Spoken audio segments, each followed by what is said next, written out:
Hello बच्चों, कैसे हो आप सब। तो बच्चों हम पढ़ रहे थे इलेक्ट्रिक फ्लक्स।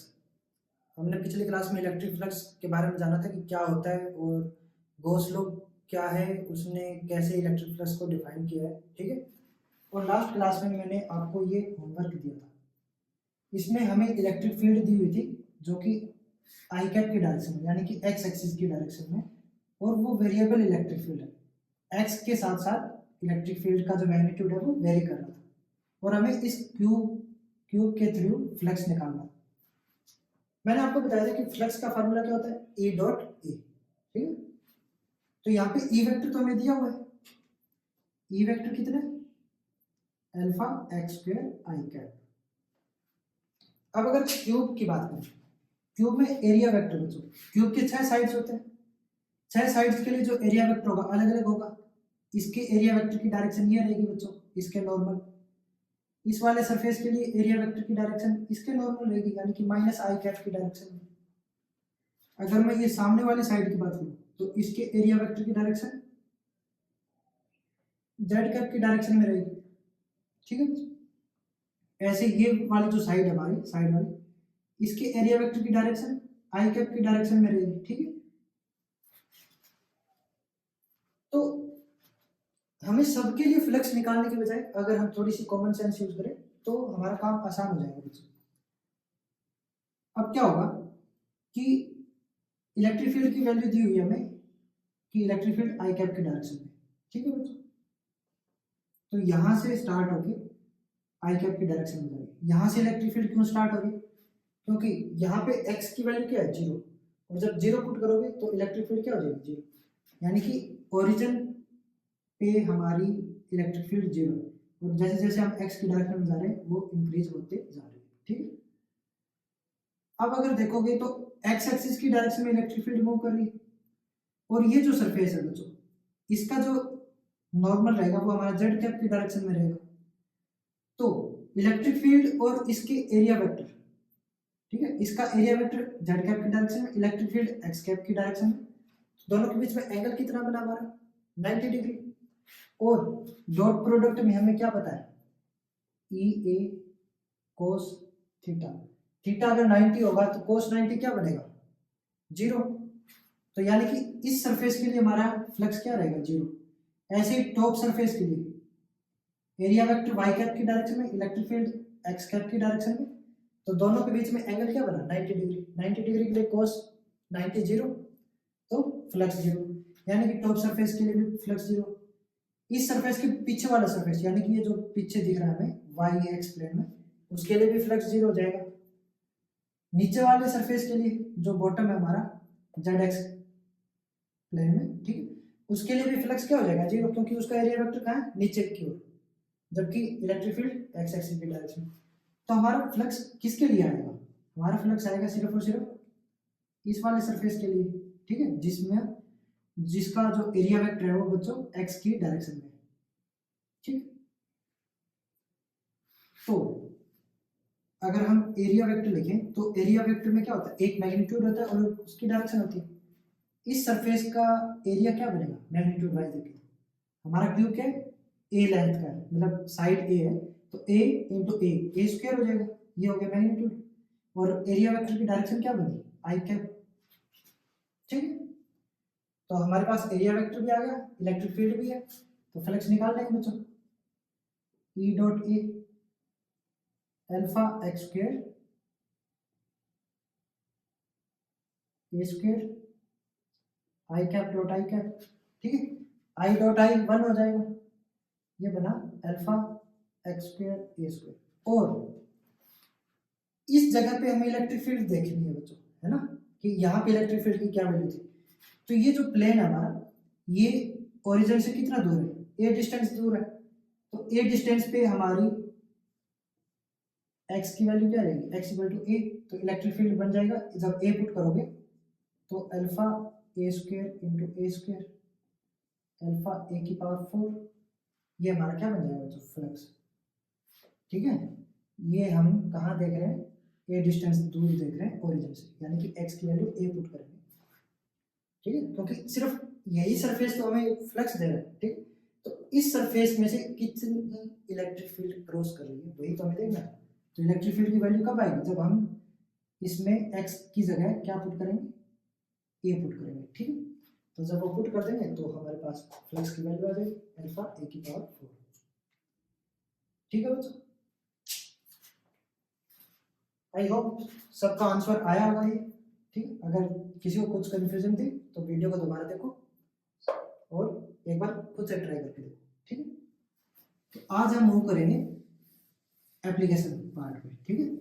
गॉस लॉ की क्या क्या एप्लीकेशंस है और उसकी हेल्प से हम कैसे इलेक्ट्रिक फील्ड निकाल सकते हैं वो देखेंगे। एप्लीकेशंस ऑफ गॉस लॉ, ठीक है। इसमें हमारा जो फर्स्ट एप्लीकेशन है वो है due to a hollow charged spherical cell।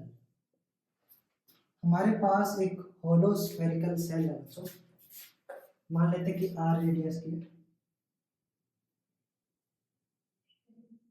और ये चार्ज है, ठीक है। मान लेते हैं कि पॉजिटिव चार्ज दिया हुआ है, मेटालिक है, तो ये जो चार्ज है वो यूनिफॉर्मली डिस्ट्रीब्यूट हो जाएगा पूरे सरफेस पे। इस स्फेरिकल सेल की वजह से हमें क्या निकालनी है, इलेक्ट्रिक फील्ड निकालनी है, ठीक। टोटल चार्ज हम मान लेते हैं कि कैपिटल Q है।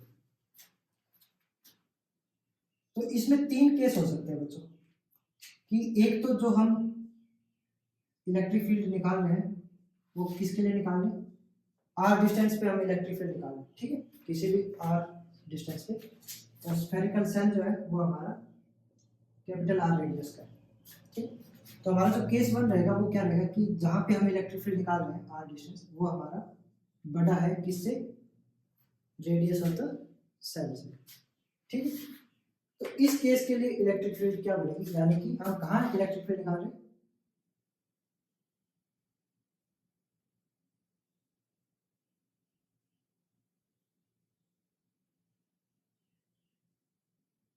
हम r डिस्टेंस दूर किसी p पॉइंट पे इलेक्ट्रिक फील्ड निकाल सकते हैं, ठीक।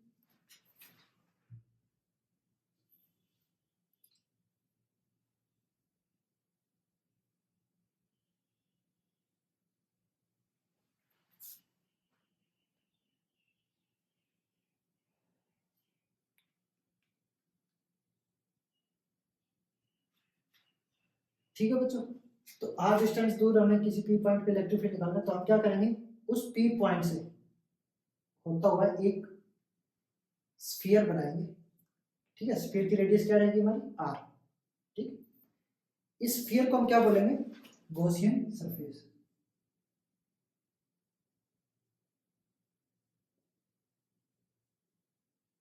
ठीक है। हमें p पॉइंट दिया हुआ था r डिस्टेंस दूर सेंटर से, और हमें बोला गया कि इस पॉइंट पे हमें इलेक्ट्रिक फील्ड निकालना है।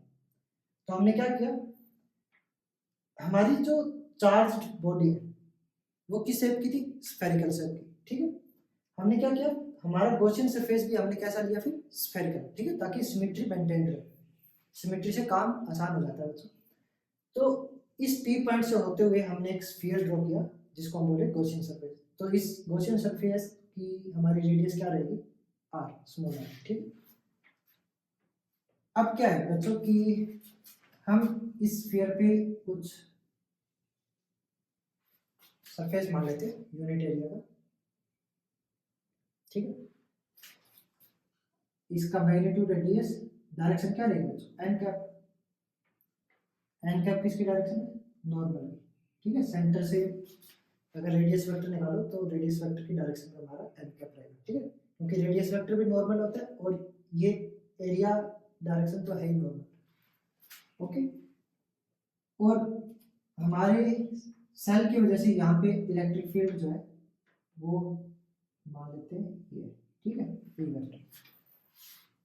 तो इस एरिया एलिमेंट डीएस वेक्टर में से बनने वाला फ्लक्स हमारा क्या रहेगा, हमारा डी फाई क्या रहेगा बच्चों, डी फाई क्यों लिख रहे हैं, स्मॉल फ्लक्स को डिनोट करता है क्योंकि हम एक स्मॉल एरिया एलिमेंट लेके चल रहे हैं, तो उसकी वजह से बनने वाला फ्लक्स भी हमारा क्या रहेगा, स्मॉल।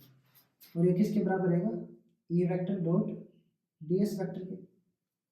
ठीक, इसको ऐसे लिख सकते हैं ई ds cos 0 डिग्री, क्योंकि n cap and e cap और we can say r cap R in same direction. ठीक है, इलेक्ट्रिक फील्ड रेडियस वेक्टर की डायरेक्शन में ही होता है। ठीक है, तो यहाँ से जो रेडियस वेक्टर होगा उसी की डायरेक्शन में हमारा इलेक्ट्रिक फील्ड आने वाला है और उसी डायरेक्शन में हमारा एरिया वेक्टर है, तो उस वजह से दोनों की डायरेक्शन सेम होने की वजह से हम एंगल क्या ले सकते हैं, 0 डिग्री। एंगल क्या है, ई वेक्टर और एरिया वेक्टर के बीच का एंगल ही तो होता है, दोनों सेम डायरेक्शन में, तो एंगल 0 होगा। ये क्या बचा हमारा ई डी एस। अगर हमें पूरे गॉसियन सरफेस के लिए फ्लक्स निकालना हो तो हम इसको वो कर देंगे, इंटीग्रेट कर देंगे फॉर होल सरफेस। ठीक है, होल गॉसियन सरफेस, अगर इसको इंटीग्रेट करोगे तो ये क्या आ जाएगा, E D S whole Gaussian surface.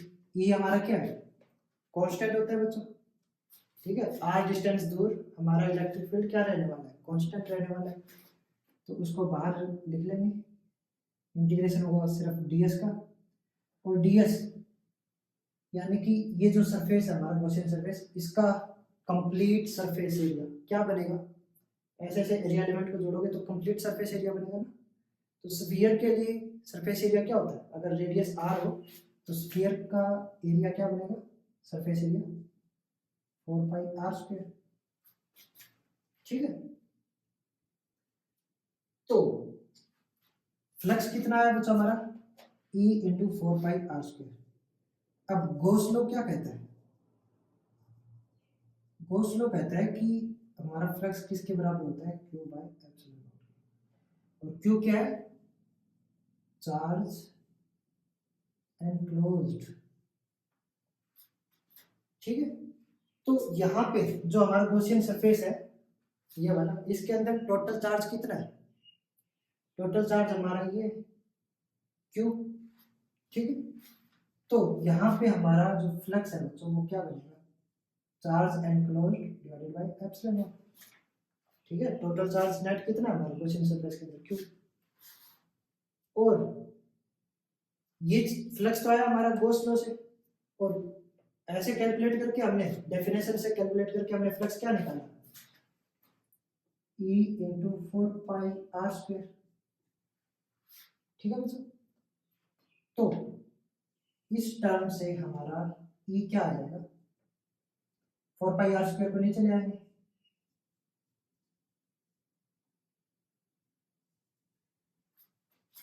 ठीक है, इसको कैसे लिख सकते हैं,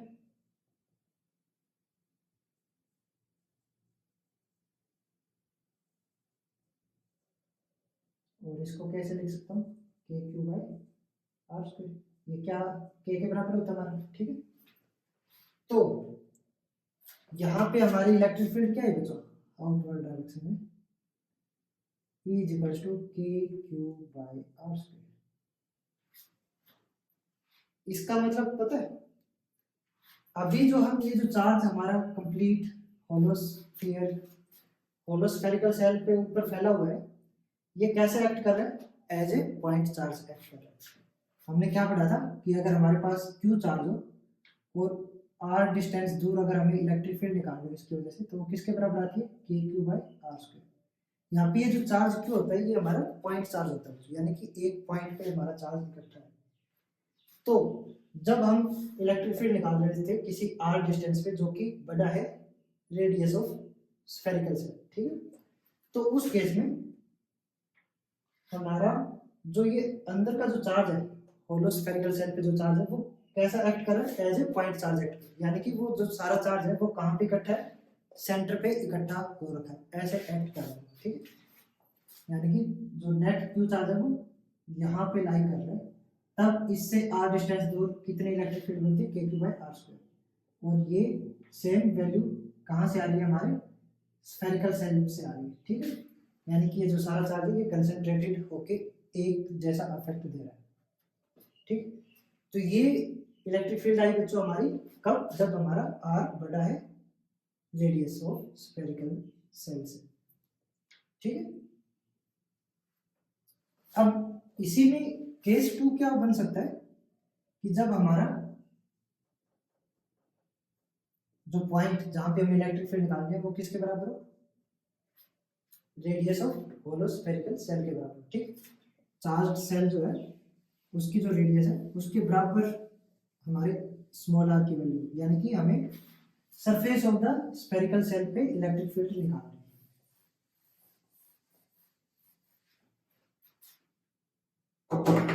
अगर हमारा जो आर है ये किसके बराबर हो, रेडियस के बराबर, यानी कि अब हमारा पी पॉइंट कहाँ लाई कर रहा है, सरफेस पे लाई कर रहा है।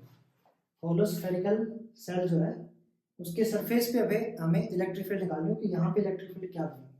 तब उस केस में क्या होगा, हम सिंपली आर को क्या पुट कर देंगे, कैपिटल आर। हमारा इलेक्ट्रिक फील्ड क्या आया था, ये आया था 4r ग्रेटर देन r। अब हमें सरफेस पे निकालनी हो तो उस केस में क्या होगा बच्चों, r कैपिटल R के बराबर है तो पुट कर दोगे, E एट सरफेस क्या आ जाएगा, ये क्या थी हमारी E at outside, outside point पे। E एट सरफेस क्या आएगा, k q divided by capital R square. ठीक है, और अगर हमें इनसाइड में निकालना है, केस 3 क्या हो सकता है कि जब हमारा कैपिटल R मतलब स्मॉल r छोटा हो कैपिटल R से, यानी कि रेडियस से छोटा हो हमारा पी पॉइंट, यानी कि हमें यहाँ कहीं r डिस्टेंस दूर अब इलेक्ट्रिक फील्ड निकालना है। ठीक है, इस पी पॉइंट पे। उस केस में क्या होगा,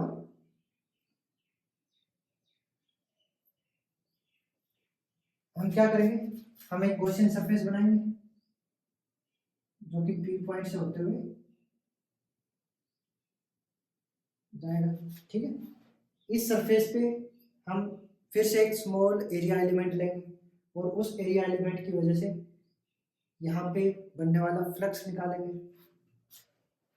अब एक फ्लक्स तो हमने बाय डेफिनेशन निकाला, कैसे, ई डॉट ए यूज करके।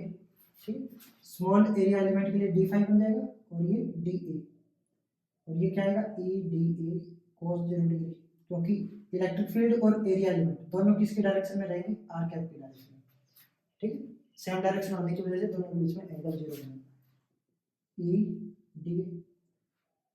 इस पूरे गॉसियन सरफेस के लिए टोटल फ्लक्स क्या आएगा, इंटीग्रेशन ऑफ डी फाइव, यानी कि integration of D A E D A, E constant है तो बाहर आ जाएगा, इंटीग्रेशन ऑफ डी ए, और डी ए का इंटीग्रेशन करोगे यानी कि इस गॉसियन सरफेस का टोटल सरफेस एरिया बनेगा, वो किसके बराबर होगा, E into 4 pi r square. ठीक है, ये स्फीयर बनेगा गॉसियन सरफेस, और स्फीयर का सरफेस एरिया होता है 4 पाई r स्क्वायर। ठीक है, ये r छोटा है हमारा कैपिटल R। तो एक फ्लक्स तो आ गया बाय डेफिनेशन, और गॉस लॉ क्या कहता है कि फ्लक्स किसके बराबर होता है, q बाय एप्सिलॉन नॉट, और q क्या होता है, charge enclosed with in the Gaussian surface. अब ये जो गॉसियन सरफेस बना है इसके अंदर चार्ज कितना है, चार्ज तो है नहीं, सारा चार्ज कहाँ है, बाहर है गॉसियन सरफेस से, तो ये क्या बनेगा, 0। अब हमारे दोनों जो फ्लक्स है वो क्या होने चाहिए, सेम होने चाहिए। ठीक है, क्योंकि एक ही क्वांटिटी को रिप्रेजेंट कर रहे हैं, तो E 4 pi r square should be equals to 0, तो यहाँ से क्या आ जाएगा, E should be equal to 0, यानी कि ई इनसाइड हमारा क्या आ रहा है, 0 आ रहा है, क्योंकि अंदर चार्ज एग्जिस्ट ही नहीं कर रहा, और चार्ज एग्जिस्ट नहीं करता तो फ्लक्स क्या रहेगा हमारा, 0 रहेगा। ठीक है, बाय गॉस लॉ। ओके, तो यहां से अगर हम ग्राफिकली इसको शो करें तो क्या बनेगा कि हमारे पास ये एक्सिस है, यहाँ पे हम r डिस्टेंस को शो कर रहे हैं और यहाँ पे हम इलेक्ट्रिक फील्ड को शो कर रहे हैं, तो क्या बनेगा ये, यहाँ पे हम मान लेते कि r हमारा किसके बराबर है, कैपिटल आर, यानी कि सरफेस के बराबर आ जाएगा। तो ओरिजिन यानी कि जीरो से लेके कैपिटल आर डिस्टेंस तक, तो हमारी इलेक्ट्रिक फील्ड क्या रहेगा, तो जीरो रहेगा। होलो स्फेरिकल सेल के अंदर हमारी इलेक्ट्रिक फील्ड क्या, जीरो। तो ओरिजिन से लेके जब तक हम सरफेस तक नहीं आ जाते हमारी इलेक्ट्रिक फील्ड क्या रहने वाली, जीरो रहने वाली। सरफेस पे उसकी वैल्यू क्या बन रही, के क्यू बाई आर स्क्वायर। ये क्या बनेगा, कांस्टेंट बनेगा, ठीक। इस वैल्यू को मैं मान लेता हूँ के Q by capital R square के बराबर है।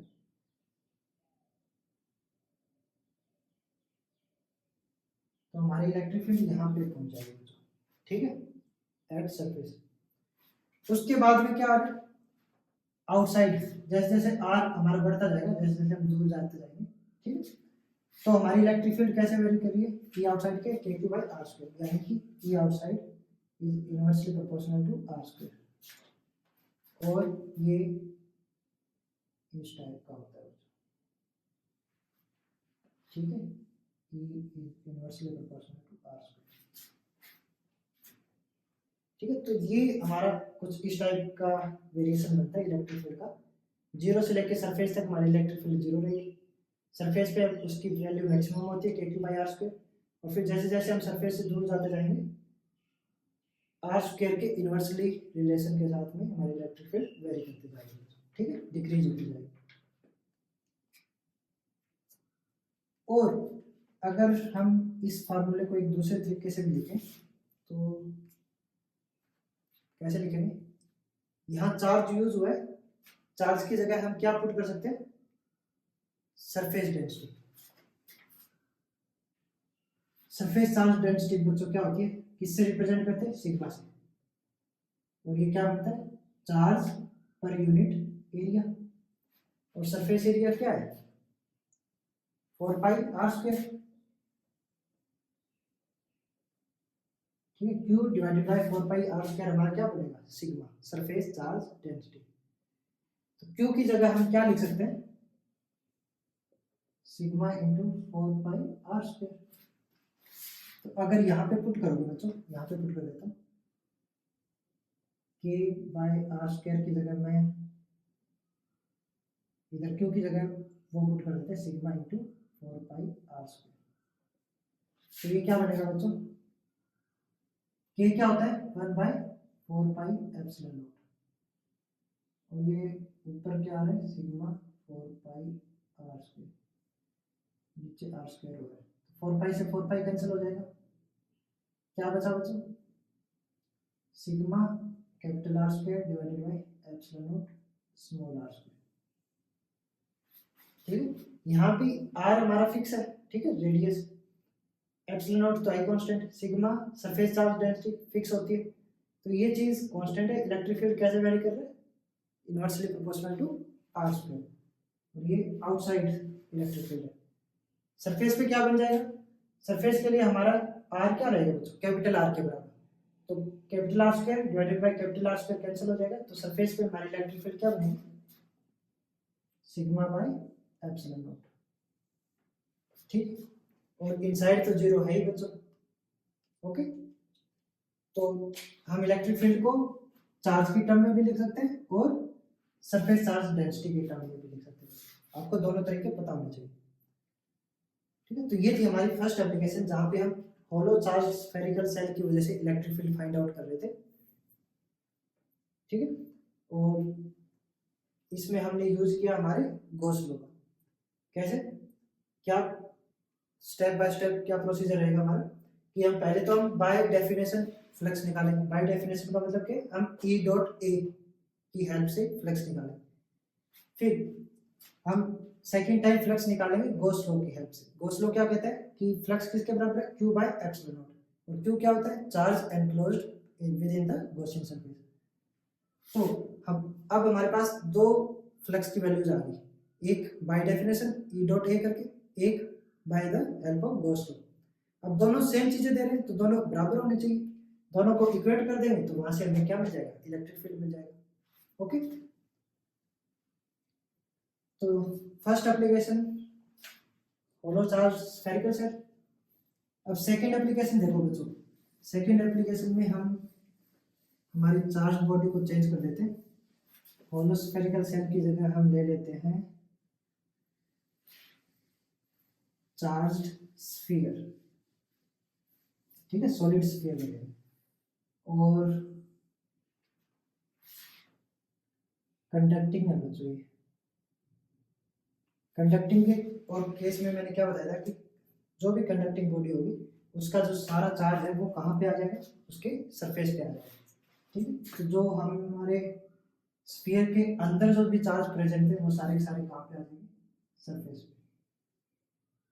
और स्फीयर की रेडियस कैपिटल आर है बच्चों।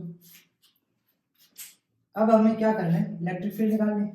तो वही सेम, पहले हम इलेक्ट्रिक फील्ड निकाल रहे हैं किसी ऐसे पॉइंट पे जो कि आउटसाइड रीजन में लाई करता है, ठीक है।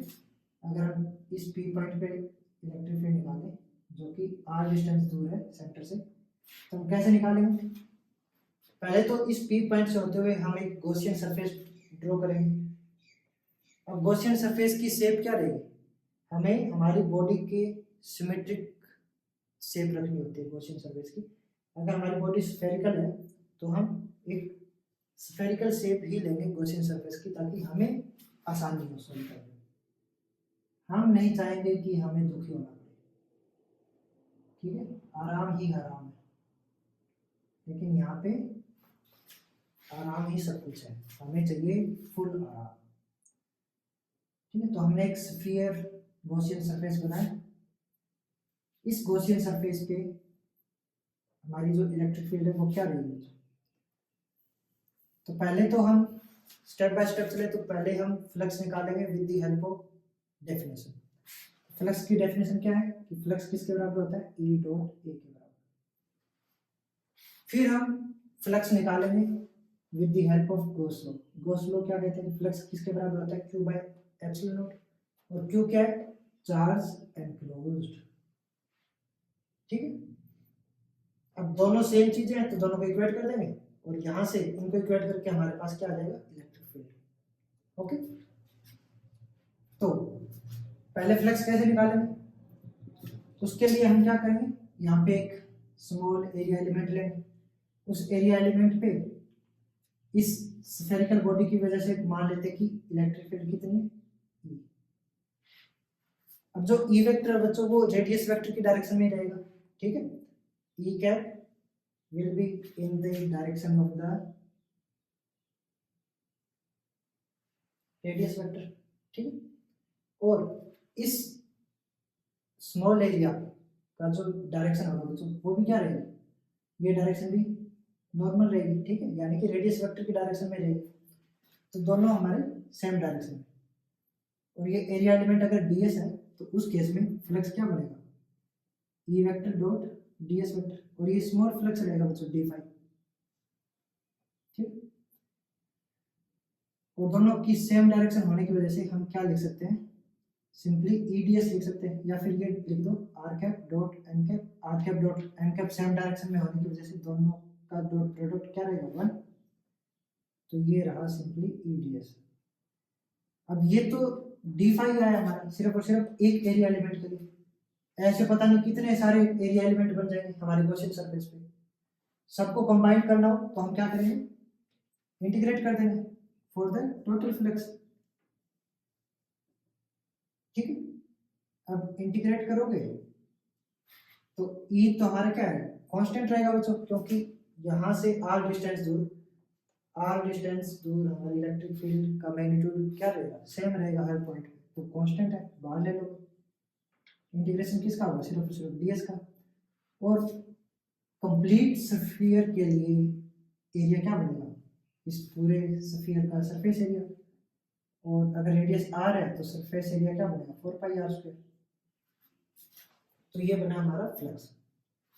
और by the Gauss law flux क्या है बच्चों, अगर ये चार्ज q है तो q बाय एप्सिलॉन नॉट बन जाएगा, क्योंकि इस गॉसियन सरफेस के अंदर टोटल चार्ज कितना है, q, ठीक। तो charge enclosed bye epsilon not क्या देगा, हमें फ्लक्स देगा।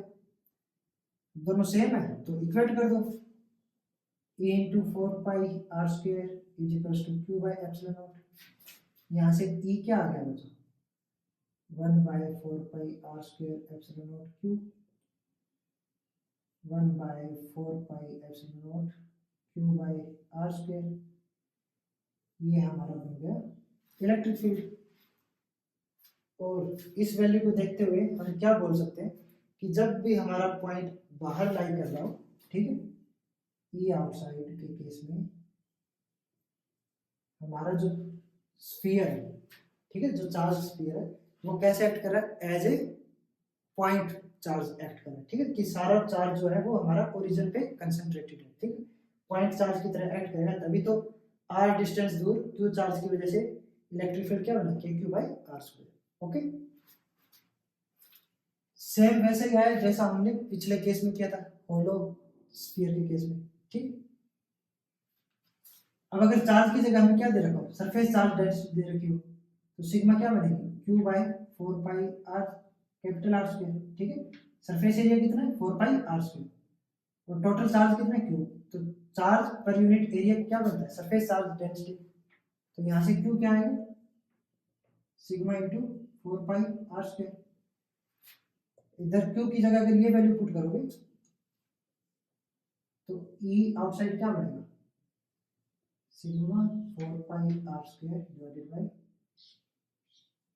4πε0r²। 4π से 4π कैंसिल हो जाएगा, ये आउटसाइड आ गया बच्चों sigma r² divided by ε0r²।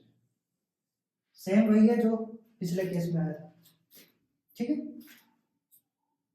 तो ये था जब पॉइंट हमारा बाहर लाई कर रहा हो, ठीक है, आउटसाइड पॉइंट था। अगर हमारा पॉइंट सरफेस पे हो तो सरफेस पे हम क्या कर देंगे, आर कैपिटल आर जो है वो कैपिटल आर के बराबर हो जाएगा, ठीक है, एट सरफेस। तो हमारी आउटवर्ड इलेक्ट्रिक फील्ड जो है वो सरफेस इलेक्ट्रिक फील्ड पे कैसे कन्वर्ट होगी, ये एट सरफेस कैसे आएगा, जब हम स्मॉल आर की जगह क्या पुट कर देंगे, कैपिटल आर। और दूसरे टर्म्स में अगर हम इसको लिखेंगे तो क्या बन जाएगा, सिग्मा बाय एप्सिलॉन। ठीक है बच्चों, अब बारी आती है केस 3 की, जब हमारा स्मॉल आर छोटा हो कैपिटल आर से, यानी कि हमें इलेक्ट्रिक फील्ड कहाँ निकालने, स्फीयर के अंदर निकालने, ठीक है, इनसाइड। तो इनसाइड में मैंने आपको क्या बताया था कि चार्ज बॉडीज की, कंडक्टिंग चार्ज बॉडीज की क्या प्रॉपर्टी होती है कि उनके अंदर चार्ज नहीं ठहरता, सारा का सारा चार्ज कहाँ आ जाएगा, सरफेस पे आ जाएगा। तो जब इनसाइड हम इलेक्ट्रिक फील्ड देख रहे होंगे तो यहाँ पे जब हम गॉसियन सरफेस बनाएंगे तो गॉसियन सरफेस की वजह से जो फ्लक्स बनेगा किसके बराबर होना चाहिए, q/ε0। और q क्या है, चार्ज एनक्लोज। अब अंदर तो चार्ज है ही नहीं, तो ये क्या आ जाएगा, 0। फाइव इनसाइड तो फ्लक्स 0। और जो बाय डेफिनेशन हम निकालेंगे E डॉट डी है, इसमें भी फ्लक्स क्या होना चाहिए, 0 के बराबर होना चाहिए। तो वो कब आएगा, जब हमारी इलेक्ट्रिक फील्ड क्या होगी, 0। जैसा हमने पिछले केस में किया था वैसे ही इस केस में भी हमारी इलेक्ट्रिक फील्ड क्या बन जाएगी, 0।